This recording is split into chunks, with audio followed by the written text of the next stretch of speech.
Okay, bossing. Total orange naman tayo, boss. Ayan, size 11 na lang available nito ha. Pasok sa 10.5 to 11 mga bossing. Ayan, Nike LeBron Witness 8. Total orange yan mga boss ha. 5,495 sa brand new. Sa mall pala, mall price. Ito sa atin brand new din ha. Ayan, pero below SRP. Syempre original bossing. Ayan, hindi not guaranteed, hindi peke, hindi authenticity not guaranteed, hindi pocho-pocho, hindi OEM, hindi top grade mga boss. Ayan mga bossing nga oh. Ayan. Meron niyang legit check result pati box mga boss oh. Ayan oh. Kita nyo ba?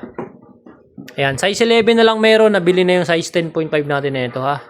Ayan, brand new original LeBron Witness 8 total orange, napakaganda mga bossing. Ayan, syempre walang issue. Kagandahan dito, walang payment first. Free shipping, Luzon, Visayas, Mindanao. GCash down 300 lang bossing, iwas plate lang tayo.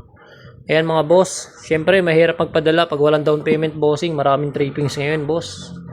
Ayan na, no issue. 2024 release lang to mga bossing ha. Ayan, 2024 release lang yan mga boss. Sariwang sariwa pa yan mga bossing ha. With original box, meron pa yang extra shoelace ha. Ayan, size 11 na lang. Pag 10.5 ka, pasok to mga boss. Ayan, original brand new with original box darating sa iyo bossing. Ayan. Size 11 na lang. Pag peke, sa'yo na lang boss.